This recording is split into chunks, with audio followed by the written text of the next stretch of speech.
Қарсы емессіздер ма? Bir ауыздан келістіңіздер ғой? Сөз кезек сізде.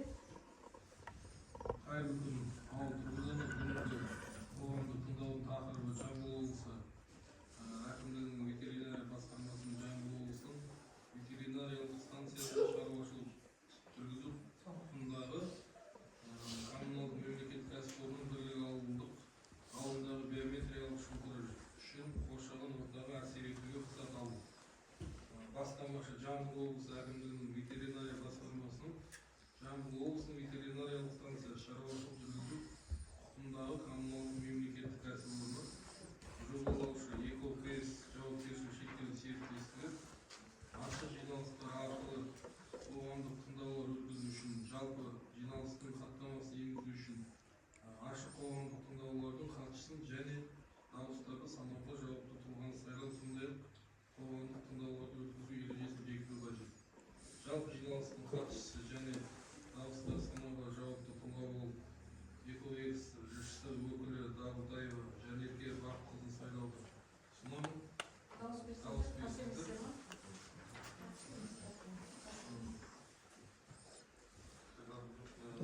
Ашық жиналыстар арқылы қоғамдық тыңдаулар мен баяндаушылардың баяндамалары кесме, баяндамаларды талқылау және қоғамдық тыңдауларға қатысушылардың ескертулері мен ұсыныстарын тыңдау, баяндамашылар өз кезегінде қоғамдық тыңдауларға қатысушылардың ескертулері мен ұсыныстарына жауап береді. Ол мен қоғамдық тыңдаулардың қорытындысы шығару 2 минут. Дауыс беріңіздер. Қарсы емессіздер ма? Регламентте дауыс беріңіздер. Кейін сөз кезегі баяндамашы ЕКО-КС жшс ұйымының өкілі Дағутаева Жанерке Бақытқызына беріледі. Жанерке Бақытқызы, ЕКО-КС жауапкершілігі серіктестігінің жобалаушы маманы. Бүгінгі қоғамдық тыңдаудың тақырыбы бірлік ауылындағы биотермиялық шұңқырның қоршаған ортаға әсер етуіне рұқсат алу тақырыбында болмақ. Қазақстан Республикасының экология кодексінің 58-ші бабының 2-ші тармағына, 70-ші бабының 1-ші тармағына сәйкес қоғамдық тыңдауларды өткізу қағидалары бекітілген. Қоғамдық тыңдауларды өткізу қағидалары Қазақстан Республикасының экология, геология және табиғи ресурстар министрлігінің 2021 жылдағы 3 тамызында 286 бұйрығымен бекітілген.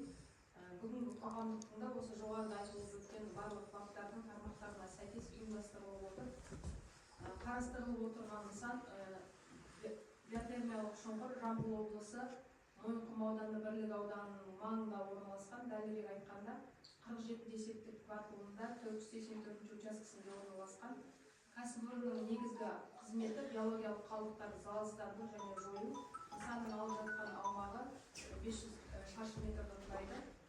Биотермиялық шұңқыр эпизоотиядан өлген мал өлекселерін ұзақ мерзімде сақтауға арналған орын болып саналады. Бүгінгі таңда адам мен жануарлардан 200-ге жуық жұқпалы ауру түрлері бар. Биотермиялық шұңқыр сол аурулардың алдын алуына тосқауыл болады.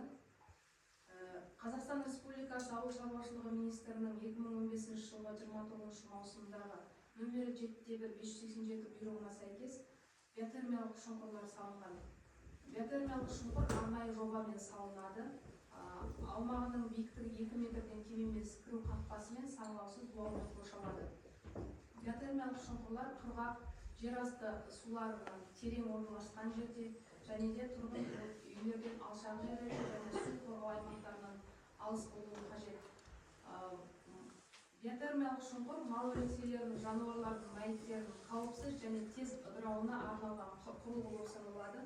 Шұңқырдағы термофильді бактериялардың тіршілік ету процесінің 70 градусқа дейін қызып жылу бөлу есебінен жануарлар мен биоқалдықтардың мәйіттерін залалсыздандыруға және жоюға арналған терең қазылған құрылғы болып табылады. Мұндай жоғарғы температура патогенді микроорганизмдерді жойып, ыдырау процесін 35-40 күнде аяқтайды. Иіссіз біртекті компост түзеді және көптеген микробтардың өлуіне қамтамасыз етеді.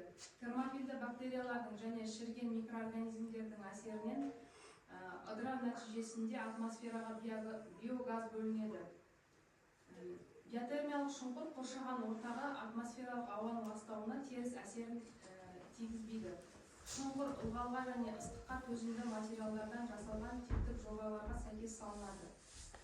Герметикалық қақпағы бар ауа ағынына арналған тесіктері болады. Мал өлекселерінің ыдыраған бөліктерін жерге түсуіне жол бермеу мақсатында құдықтың түбін және қабырғаларын бетондау көзделген. Шұңқыр металл қабықпен жабдықталған. Қазақстан Республикасының 2021 жылдағы 2 қаңтардағы нөмірі 400 экологиялық кодексіне сәйкес биотермиялық шұңқыр 2 санаттағы объектілерге жатады. Қазақстан Республикасының денсаулық сақтау министрінің 2 бұйрығына сәйкес биотермиялық шұңқырдың санитарлық қорғау аймағы 1000 метрді құрайды. Кәсіпорыннан жалпы қоршаған ортаның ластануы биоқалдықтардың ыдырауы кезінде атмосфераға ластаушы заттарының бөліну кезінде болады. Жоба бойынша жалпы жылына 1451 килограмм мөлшерінде 10 түрлі атаумен ластаушы зат бөлінеді деп есептелініп отыр. Нысанды сумен жабдықтау көзделмеген.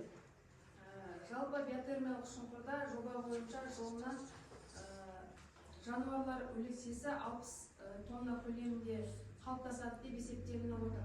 Қазақстан Республикасының экология, геология және табиғи ресурстар министрінің 2021 жылдағы 6 тамызындағы 314 бұйрығымен бекітілген қалдықтар сыныптаушына сәйкес жануарлар өлекселері қауіпті емес қалдықтарға жатады және де оған арнайы код берілген.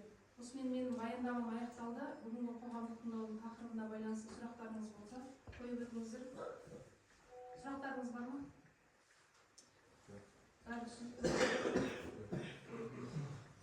Сөз кезегі сізде.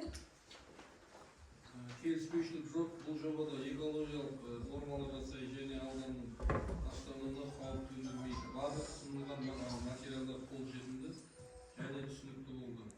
Қатысушылардың шешімімен қоғамдық тыңдаулар өтті деп танылды. Барлық қатысушыларға өз пікірлері үшін алғыс айтамыз. Барлық айтылған сұрақтар хаттамада ескеріледі және мемлекеттік экологиялық сараптаманың қорытындысы бойынша тиісті шешім қабылданады. Өздеріңіз қалағандай бізде Беккере шұңқырда дейміз. Беккере шұңқырда біздің ауылда біреу бар, Биназар ауылында бар қазір.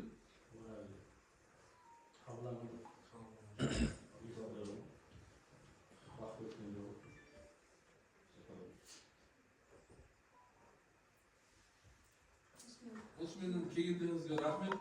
Жайын қойып тыңдағандарыңызға рахмет. Осымен жабық деп жариялаймын да.